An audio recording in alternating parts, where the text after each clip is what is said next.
The elevator doors slid shut with a soft whisper, sealing Ethan Cross inside the mirrored cage that would carry him to the 72nd floor of his own building.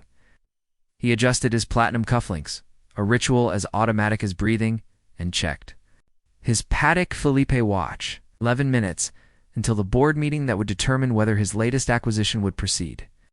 11 minutes to mentally rehearse his presentation one final time.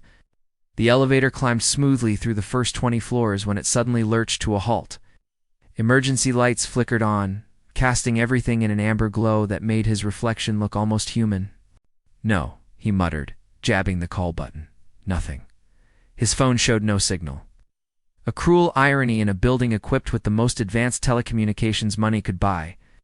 Then the doors opened on the 24th floor, and chaos stumbled. In, she was a whirlwind of tangled auburn hair and wrinkled fabric. Clutching what appeared to be the remains of an architectural model against her chest, like a wounded bird. Her eyes, green as sea glass, swept the elevator and landed on him with the force of a physical blow. "Oh, perfect," she breathed, pushing the hair from her face with the back of her hand. "Trapped with someone who probably thinks elevators are for peasants."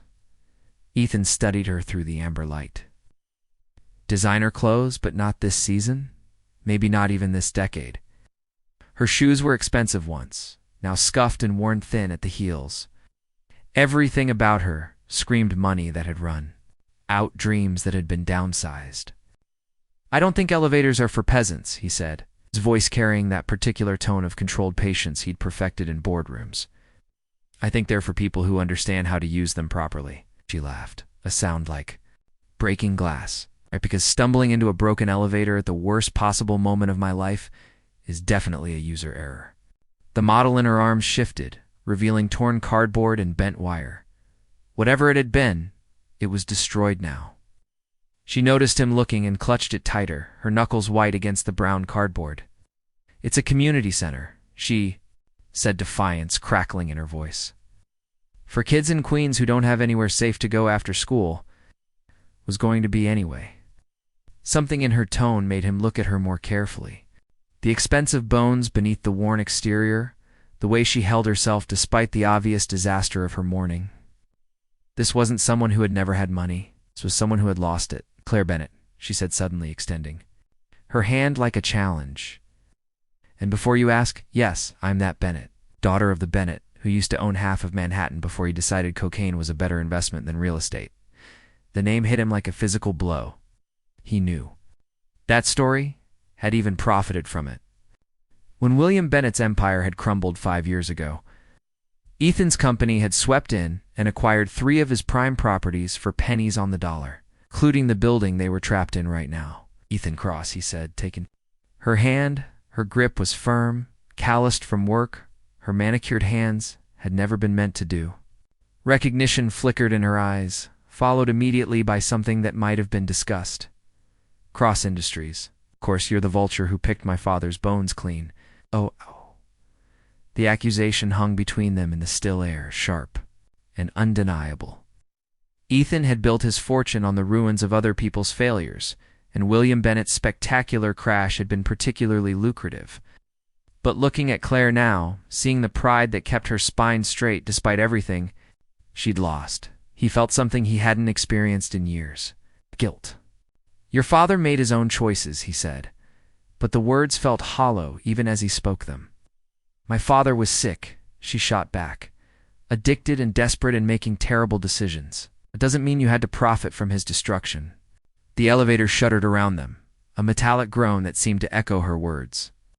They were stuck here together, the predator and the prey, and suddenly Ethan wasn't sure which one of them was which. Claire sank to the floor, cradling her broken model. And for the first time since the doors had closed, Ethan saw her not as an obstacle or an opportunity, but as a woman who had lost everything and was still fighting to build something beautiful. From the ashes. "Tell me about the community center," he heard himself say. She looked up at him with surprise, and for just a moment, her anger softened into something that looked almost like hope. Claire studied his face in the amber emergency light, searching for the trap she was certain lay hidden behind his question. Men like Ethan Cross didn't ask about community centers unless they planned to demolish them. Why? She asked. Can figure out how to buy the land out from under us? Something flickered across his features, too quick to interpret. Maybe I'm just making conversation. Billionaires don't make conversation, they make acquisitions. She set the broken model. Beside her, handling it with the tenderness of someone caring for a dying thing. But fine, you want to know about the center? It's for kids like I used to be? The admission slipped out before she could stop it, raw and unguarded. She'd spent 5 years carefully constructing a new identity, building walls between her past and present, and now she was bleeding truth all over the floor of a broken elevator. Ethan lowered himself to sit across from her, close enough that she could smell his cologne, something expensive and understated that probably cost more than her rent. What kind of kid were you? The kind whose father was too high to remember to pick her up from school. The kind who learned to forge her own permission slips and lie to teachers about why she was wearing the same clothes 3 days in a row. The words poured out of her like water through a broken dam. Got good at being invisible, at pretending. Everything was fine, even when our electricity got cut off and we were eating cereal for dinner because Dad had spent the grocery money on his next fix. She watched his face as she spoke, waiting for the pity or disgust that usually followed these revelations. Instead, she saw something she hadn't expected. Recognition. How old were you when it started? He asked quietly. Maybe 13? Hard to remember exactly when normal stopped and survival began. She pulled her knees to her chest, suddenly feeling exposed under his steady gaze. The community center is for kids who are living that life right now. Kids who need a safe place to exist for a few hours after school, who need adults who won't disappear on them. Ethan was quiet for a long moment, his fingers drumming against his knee in a rhythm that seemed almost nervous. When he finally spoke, his voice was softer than she'd heard it yet. My mother used to lock me in the coat closet. When her boyfriends came over, the confession hit Claire like a physical blow. She looked at him, really looked, and saw past the expensive suit and perfect grooming to something she recognized. The careful control, the way he held himself separate from the world. The armor of someone who had learned early that the people who were supposed to protect you were often the ones who hurt you most. How long? She whispered. Hours sometimes. Kept a flashlight and comic books hidden behind her winter coats. Superman, mostly. I used to pretend he was coming to rescue me. Laugh was bitter, sharp enough to cut. When I got older, I realized I'd have to rescue myself, and you did. I learned how to be what she needed me to be. Quiet when she wanted silence. Invisible when she wanted privacy. Charming when she needed to impress someone. I got very good at reading people, at giving them exactly what they wanted. He met her eyes. It served me well in business. Pieces clicked together in Claire's mind. Calculated charm, the way he seemed to see through people rather than at them. He'd weaponized his childhood trauma, turned survival skills into corporate dominance. Is that what you're doing now? She asked. Giving me what I want to hear? I don't know what you want to hear. The truth. Something shifted in the space between them. A subtle change in the air pressure that had nothing to do with their mechanical prison. Ethan leaned forward slightly, and Claire found herself mirroring the movement, drawn by a gravity she didn't understand. The truth is that I destroyed your father's company because I could, because it was profitable and easy, and I didn't think about the people who would get hurt in the process. His voice was steady, matter of fact, but she could see the cost of the admission and the tension around his eyes. The truth is that I've spent 20 years accumulating money and power because they're the only things that make me feel safe. And the truth is that sitting here with you, learning about your community center, and your broken model, and your terrible morning, I feel more human than I have in years. The elevator shuddered again, a reminder of their predicament, but neither of them moved. They sat in the amber light, two damaged people who had found something unexpected in their shared cage. I hate that I'm attracted to you, Claire said suddenly, the words escaping before her rational mind could stop them. Ethan's eyes widened slightly. Because of who I am? Because of what you represent? Everything I lost, everything I've been fighting against. She shook her head, angry at herself. My therapist would have a field day with this. Classic case of trauma bonding with the enemy. Is that what I am? Your enemy? She looked at him, this man who had profited from her family's destruction, who embodied everything she'd sworn to reject. But she also saw the boy who had hidden in closets with comic books, who had learned to survive by becoming whatever others needed him to be. I don't know what you are, she admitted. The lights above them flickered, and for a moment they were plunged into darkness. In that brief blindness, Claire felt something shift between them, something dangerous and inevitable, rushing toward them like a train in a tunnel. When the lights flickered back on, Claire found herself inches from Ethan's face. Somehow, in those seconds of darkness, they had moved toward each other like magnets finding their poles. She could see the gold flecks in his brown eyes, could feel the warmth of his breath against her cheek. "This is insane," she whispered, but she didn't pull away. Completely, he agreed, his voice rough with something that sounded like want. The spell broke when her phone buzzed against the floor where she'd dropped it. The sound seemed impossibly loud in their small space, and they jerked apart like teenagers caught by their parents.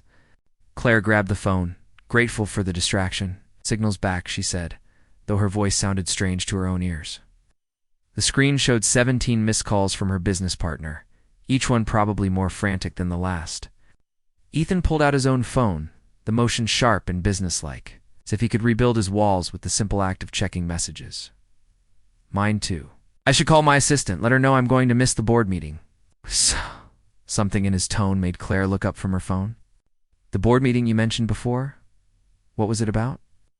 He hesitated, and she saw him weighing how much to reveal. "A development project. Mixed use, complex in Queens." The blood drained from Claire's face. "What part of Queens?" "Astoria." "Near the waterfront." His eyes found hers, and she watched understanding dawn in them. "Oh, Christ. That's where my community center is supposed to be built." The words came out flat, emotionless, as if she'd used up all her capacity for feeling.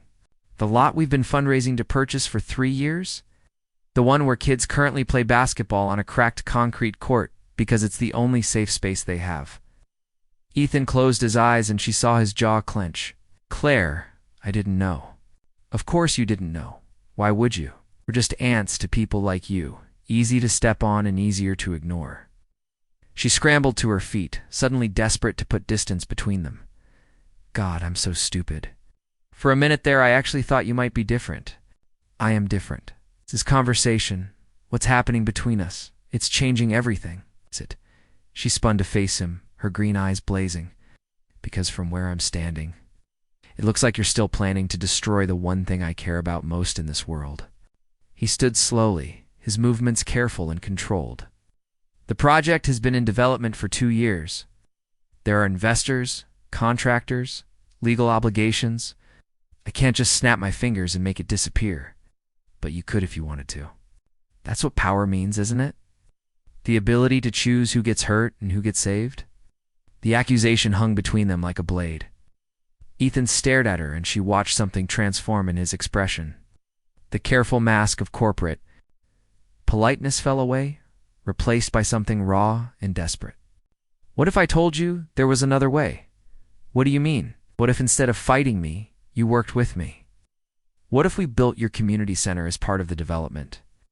Claire felt her heart skip a beat, hope and suspicion warring in her chest. "You're talking about a partnership. I'm talking about combining our resources. Your vision, my capital. Could build something bigger than either of us could create alone." She studied his face, searching for the lie she was certain lay hidden beneath his offer. "And what would you get out of it? Redemption, maybe? A chance to build something that helps people instead of just helping my profit margins? Or you get to wash the blood off your money by throwing some charity into your development? Look, how philanthropic Ethan Cross is, building affordable housing and community spaces. Never mind that he destroyed a dozen families to make room for his project." The words hit their mark. She saw him flinch, saw the careful control crack just enough to reveal the pain underneath. "You're right," he said quietly. "I have blood on my money. I've built my empire on other people's failures, and I've told myself it was just business, just the natural order of things. But meeting you, hearing about your father, seeing what my decisions actually cost, He ran a hand through his perfectly styled hair, destroying its careful arrangement. I can't undo the past, Claire. But maybe I can do better going forward. And if I say no, his smile was grim. Then I build my development, and you lose your lot. Your community center never gets built, and those kids keep playing basketball on broken concrete until someone else comes along and decides even that's too valuable to leave alone. That's not a choice. That's extortion. That's reality. I'm not the villain in this story, Claire. I'm just the one with enough power to offer you a different ending.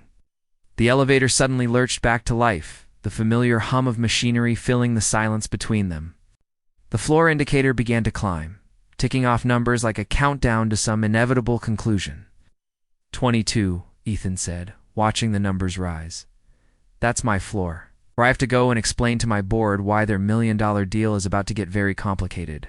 And 24 is mine, where I have to tell my partner that our 3 years of work might have been for nothing.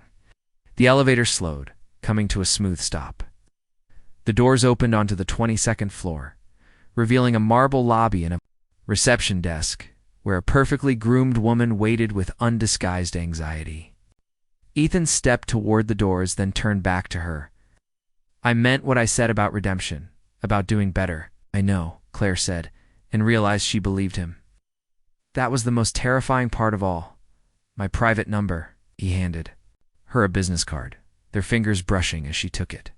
The contact sent electricity shooting up her arm. Call me when you've made your decision. What if I decide I'd rather fight you than join you? His smile was sad and beautiful and completely devastating. Then I'll respect your choice. But I hope you won't.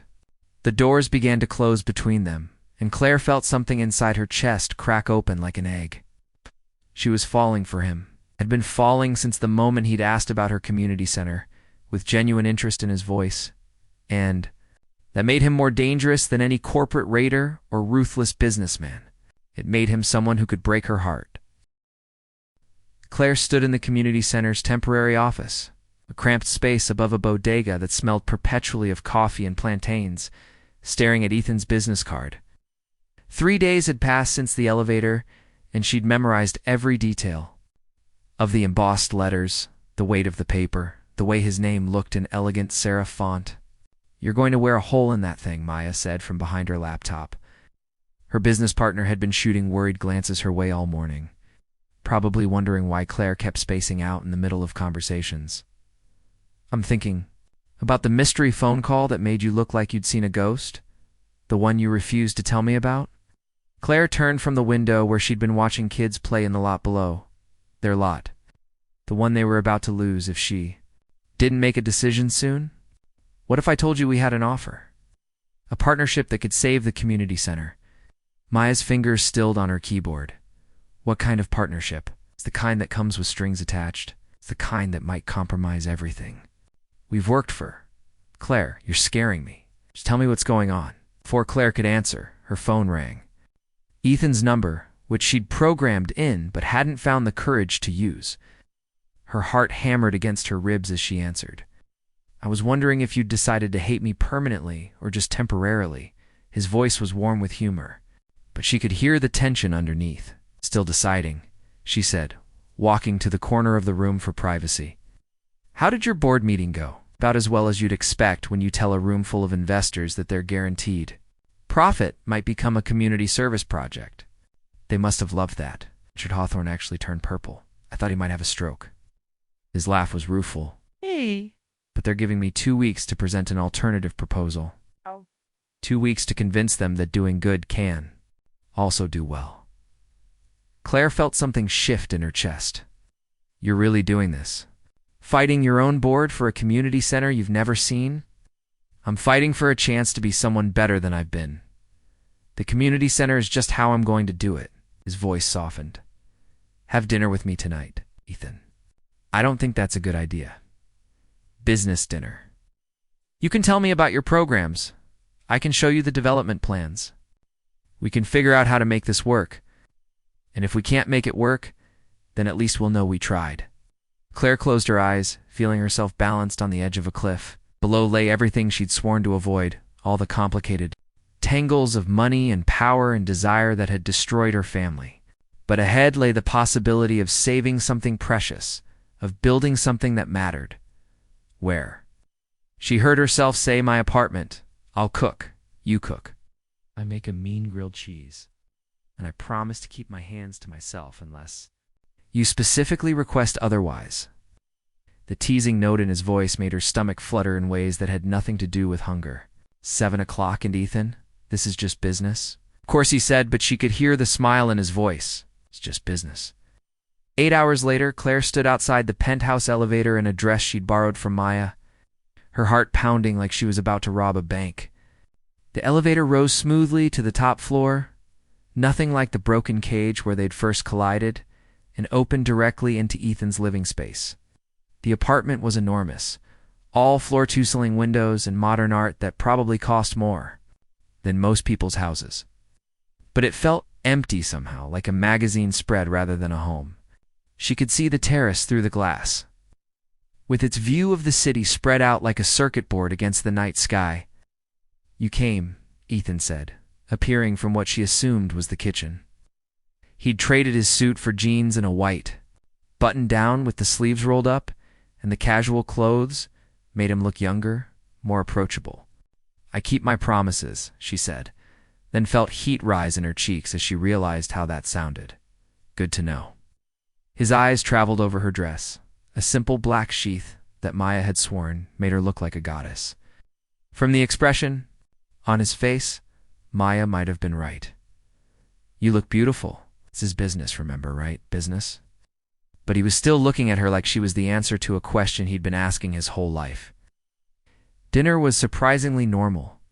The grilled cheese was actually excellent, paired with a tomato soup that he admitted came from a can but had doctored with herbs from the tiny garden he kept on his terrace. He spread the development plans across his dining table, and Claire found herself drawn into the scope of his vision. "Affordable housing units here," he said, pointing to one section of the blueprint. "Market rate here to subsidize the others. Retail space on the ground floor for local businesses, and your community center right in the heart of it all." "Ambitious," she admitted, studying the elegant lines of the proposed buildings, almost too good to be true. But she looked up to find him watching her intently. "But your investors aren't going to like the profit margins. The community isn't going to trust a development backed by cross industries. You've got a reputation for displacing people, not helping them. So help me change that reputation." "It's not that simple, Ethan. You can't just write a check and wash away 20 years of corporate aggression." "Then what do you suggest?" Claire set down her wine glass and met his eyes. "You give me control. Real control, not just a consulting position or a seat on some advisory board. You make me your partner in this, with equal say in every decision. Done, just like that. Just like that." He leaned back in his chair, his gaze never leaving her face. "What else?" "You establish a community trust. 51% ownership goes to the residents of the neighborhood, so they can never be displaced or priced out. Your company retains 49%. That's a significant financial sacrifice. That's the point. You can't profit from gentrification if the community owns the majority stake." Ethan was quiet for a long moment, and Claire held her breath. She was asking him to fundamentally alter his business model to choose community benefit over corporate profit. She was asking him to prove that his transformation was real. "Okay," he said finally. Okay, I agree to your terms." Claire stared at him, waiting for the catch. The fine print that would reveal this was all an elaborate manipulation. "Why?" "Because you're right. Because I've spent my whole life taking, and maybe it's time I learned how to give." He stood and moved to the window, his silhouette dark against the glittering city. "Because when I was trapped in that elevator with you, I remembered what it felt like to want something more than money and power." "What did you want?" He turned to face her, and the vulnerability in his expression took her breath away. "I wanted you to look at me like I was worth saving." The words hung between them, raw and honest and dangerous. Claire felt her carefully constructed walls crumbling, felt the rational voice in her head being drowned out by the thundering of her heart. "Ethan," she whispered, but she didn't know if it was a warning or a surrender. He moved toward her slowly, giving her time to object, time to run, but her feet seemed rooted to the floor, and when he reached her, When his hands cupped her face with infinite gentleness, she didn't pull away. "Tell me to stop," he said, his thumb tracing the curve of her cheekbone. Instead, she rose on her toes and kissed him. The kiss was soft at first, tentative, like a question being asked. But when she didn't pull away, when her arms wound around his neck and her fingers tangled in his hair, it deepened into something desperate and hungry. All the tension that had been building between them since that first moment in the elevator exploded into heat and need, and the terrifying recognition that this was bigger than either of them could control. When they finally broke apart, both breathing hard, Claire pressed her forehead against his chest and tried to remember why this was a terrible idea. "This changes everything," she said against his shirt. "I know. We're supposed to be business partners. I know. This could destroy the whole project. I know." His arms tightened around her. "Do you want me to let you go?" She looked up at him, this man who had been her enemy and was becoming something much more complicated. "No," she admitted. "I don't want you to let me go." "Then don't ask me to." Outside the floor-to-ceiling windows, the city sparkled like a promise. But inside, in the circle of Ethan's arms, Claire felt like she was standing at the center of her own personal earthquake, watching the careful structures of her life rearrange themselves around this new, terrifying possibility. She was in love with Ethan Cross, and that changed absolutely everything. 6 months later, Claire stood in the middle of what had once been an empty lot, watching construction crews put the finishing touches on the Astoria Community Trust building. The morning air was crisp with approaching autumn, and she could smell coffee from the bodega that would soon have a new home on the ground floor of the mixed-use complex. "The playground equipment arrives next week," Ethan said, coming up behind her with 2 steaming cups. He'd been on site every day for the past month, working alongside contractors and community members with a dedication that had surprised everyone, including himself. "The kids are going to lose their minds when they see those climbing structures," Claire said, accepting the coffee gratefully. "Remember when we thought a basketball hoop was ambitious? Remember when you thought I was the devil incarnate? You were the devil incarnate. You just got better at it," he laughed. And the sound still made her heart skip the way it had that first night in his apartment. They'd been careful since then, professional during business hours, lovers in the privacy of her small apartment or his empty penthouse. The community had been skeptical at first, suspicious of any partnership involving Cross Industries, but Ethan had won them over through consistent action rather than empty promises. "The board meeting is in an hour," he said, checking his watch. The same platinum timepiece he'd worn in the elevator, though now it felt less like armor and more like a reminder of how far they'd both traveled. "Are you nervous? Terrified?" he admitted. "Richard Hawthorne has been looking for an excuse to oust me since we started this project. If the quarterly numbers don't justify the investment, they will." Claire turned to face him, seeing the worry he was trying to hide behind his usual composure. "The pre-leasing numbers for the residential units are already exceeding projections. The retail spaces are fully occupied. The community programming is bringing people from all over Queens. None of that matters if the profit margins don't meet their expectations. Then we'll deal with whatever comes." She reached for his hand, no longer caring who might see them together. "We've come too far to let a room full of suits destroy what we've built." Before he could respond, Maya came jogging across the construction site, her face flushed with excitement. "Claire, you need to see this. Now." She thrust her phone at them, the screen displaying a news article from the Times business section. The headline made Claire's breath catch. "Cross Industries stock soars on community development model." "Keep reading," Maya said, practically bouncing with enthusiasm.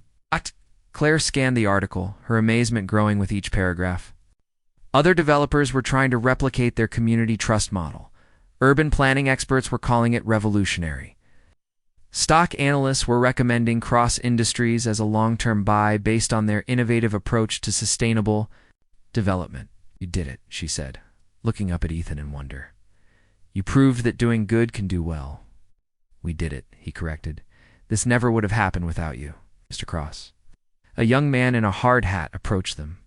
"The community room is ready for your inspection." They followed him into the building, through hallways that smelled of fresh paint and new beginnings. The The community room was everything Claire had dreamed of and more, with floor-to-ceiling windows, space for after-school programs, and a small stage for performances and meetings. "It's perfect," she breathed, turning in a slow circle to take it all in. "There's one more thing," Ethan said, his voice strangely nervous. "A surprise I've been working on." He led her to the far wall, where a bronze plaque had been mounted. At eye level, Claire read the inscription, her vision blurring as the words sank in. "The William Bennett Community Center. In memory of a father who loved imperfectly but completely, and in honor of a daughter who turned pain into purpose." Tears spilled down her cheeks as she traced her father's name with trembling fingers. "Ethan, I can't believe you did this. He was part of your story, part of what made you who you are. He deserves to be remembered." She turned to find him watching her with an expression so tender it made her chest ache. This man who had once been her enemy, who had profited from her family's destruction, had found a way to honor the complicated love she still carried for her flawed, broken father. "I love you," she said, the words spilling out before she could stop them. "I love you so much it terrifies me." "Good," he said, pulling her into his arms, "because I've been terrified since the moment I met you." He kissed her there in the empty community room, surrounded by the smell of fresh paint and the promise of all the lives that would be changed within these walls. When they broke apart, Claire felt something settle into place inside her chest, like the last piece of a puzzle finding its home. "The board meeting," she said against his lips, "can wait 5 more minutes. Your shareholders won't be happy if you're late." "My shareholders," he said, spinning her around until she laughed, "are about to learn that the best investments aren't always the most predictable ones." 2 hours later, they sat in Ethan's office, watching news coverage of the board meeting that had ended with a unanimous vote of confidence in his leadership. The Astoria project had become the template for cross-industries' future developments. And Ethan had been given carte blanche to expand the community trust model to other cities. "So what happens now?" Claire asked, curled up in the leather chair. Across from his desk, "Now we change the world one community at a time." He looked at her over the rim of his coffee cup, his eyes warm with possibilities. "Think you're up for it?" With you. "I think I'm up for anything." Outside his office windows, the city stretched out beneath them, full of broken places that could be healed, communities that could be lifted up, lives that could be transformed by the simple, radical act of choosing compassion over profit. They had started as enemies, thrown together by chance in a broken elevator. But they had chosen to become something else, something neither of them had dared to dream possible. They'd become partners in every sense of the word, building not just buildings but a new way of moving through the world. And in the end, that was the most revolutionary thing of all, the end.